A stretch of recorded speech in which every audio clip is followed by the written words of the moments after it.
굳이 혓바늘 자체를 치료하는 약을 찾는다면 알보칠 같은 게 효과가 좋아요. 화학적으로 지져서 껍질을 만들어내는 약이거든요. 그래서 혓바늘 돋았을 때도 효과가 있습니다. 근데 역시나 좀 많이 쓰라리고 극심한 통증을 느낄 수가 있어요.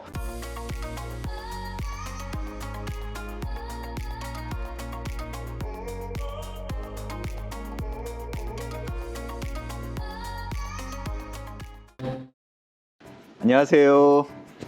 환자 중심의 진료 철학을 실천하는 강북예치과병원의 이상수입니다. 오늘은 혓바늘에 대해서 한번 말씀을 좀 드리려고 그래요. 우리가 이제 가끔 얘기할 때 혓바늘이 돋았다 이런 얘기를 하실 때가 있잖아요. 혓바늘이라는 거는 설유두를 이야기를 합니다. 우리가 에 하고 이렇게 혀를 내밀어 보면은 혓바닥이 이렇게 오돌도돌 튀어나와 있는 거 있잖아요. 그걸 이제 설유두라고 이야기를 하는데 그 부분에서 궤양이 생기거나 부었거나 했을 때 혓바늘이 돋았다라고 이야기를 합니다. 궤양이라는 것은 피부가 있고 그 밑에 속살이 있다고 이야기를 하는데 껍질이 까진 거를 얘기해요. 속살이 드러난 거. 우리 속살이 드러났는데 거기에 이렇게 물 뿌리거나 아니면 약 바르거나 그러면 되게 쓰라리고 따갑잖아요. 그래서 혀에도 상피세포가 있어요. 껍질이 있어요. 근데 그 껍질이 벗겨지면은 그거를 이제 궤양이라고 이야기를 해요.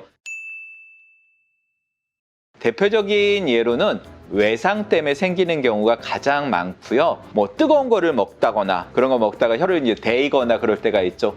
그럴 때 이제 상피가 뭐 붓거나 아니면은 이렇게 벗겨져서 혓바늘이 돋거나 그럴 수가 있고요. 혀를 깨무는 경우가 있어요. 이렇게 얘기를 하다가 혀를 깨무는 경우도 있고 아니면 밥 먹다가 혀를 깨무는 경우들도 있고 그래서 혀를 깨물거나 이랬을 때는 역시 또 상처가 생기니까는 그쪽 부분에서 그 혓바늘이 돋는 그런 증상이 나타날 수가 있어요. 두 번째로는 감염 때문에 생기는 경우가 있을 수가 있어요. 우리 사람 입속에는 수많은 균들이 살고 있는데 이 균들이 면역력이 떨어졌을 때 피곤하거나 스트레스를 많이 받거나 이래갖고서는 면역력이 떨어졌을 때 감염이 돼서 그쪽 부분이 붓거나 이럴 수가 있고 치아에 쓸리거나 이래서 아니면 음식물에 쓸리거나 이래서 까지면은 궤양이 생기고 그래서 혓바늘이 또 돋고 아프고 쓰라리고 이런 증상들이 좀 나타날 수가 있어요. 영양 부족 때문에 생기는 경우들도 있을 수가 있어요. 보통 이제 비타민 A나 비타민 C 같은 거 이런 것들이 부족하거나 이랬을 때도 또 혓바늘이 잘 돋는 증상이 나타날 수 있다고 하고요. 여자분들이 다이어트를 하시는 과정 중에 영양실조가 돼서 오시는 경우들이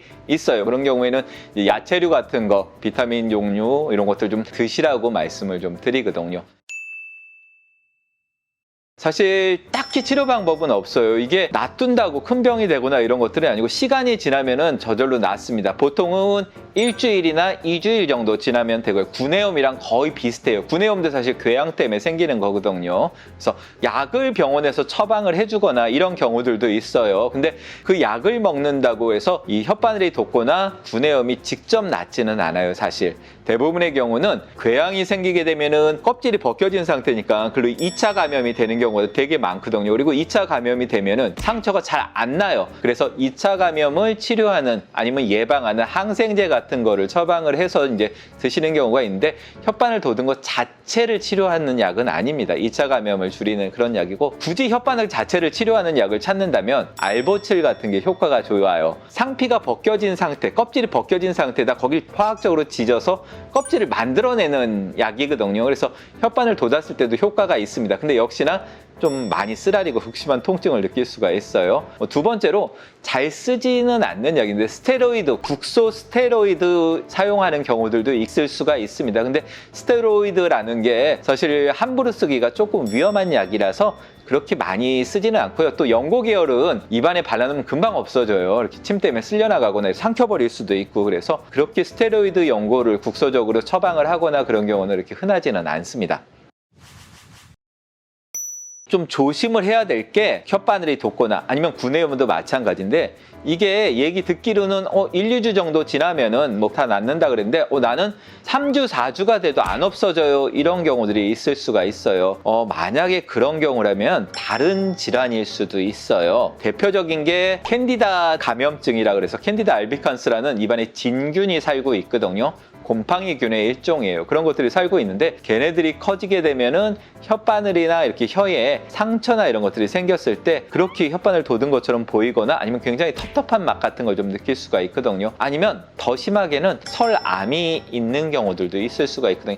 만약에 이게 너무 회복이 안 되고 증상이 계속 똑같은 부위에 없어지지 않고 지속적으로 그게 있다 그러면은 큰 병원 가서 보통 이제 조직 검사가 가능한 치과대학병원, 치과병원이라든가 이런 데 가서 검사를 한번 해보시는 것도 필요할 수가 있어요. 특히 이제 혓바닥 이렇게 에 하고 내밀면 맨 끝에 보면은 성광유두라고 그래서 커다란 유두들이 있거든요. 뭐 7개에서 거의 9개 정도까지 있는 경우들도 있는데 그거 보고 혹시 암이 아닌가 이렇게 걱정하시는 경우들도 있는데 그거는 암은 아니니까 걱정 안 하셔도 되고요.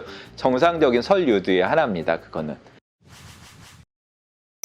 일단 오늘은 혓바늘이 돋았을 때의 증상이나 이런 것들에 대해서 잠깐 말씀드렸고요.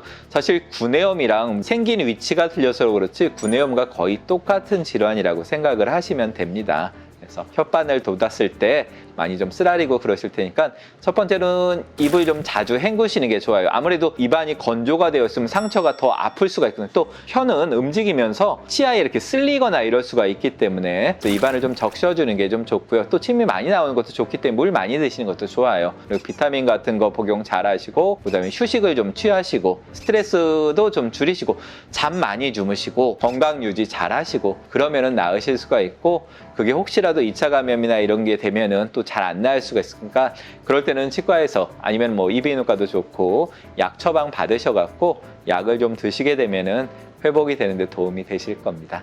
자, 오늘은 혓바늘에 대한 부분을 말씀을 좀 드렸습니다. 감사합니다.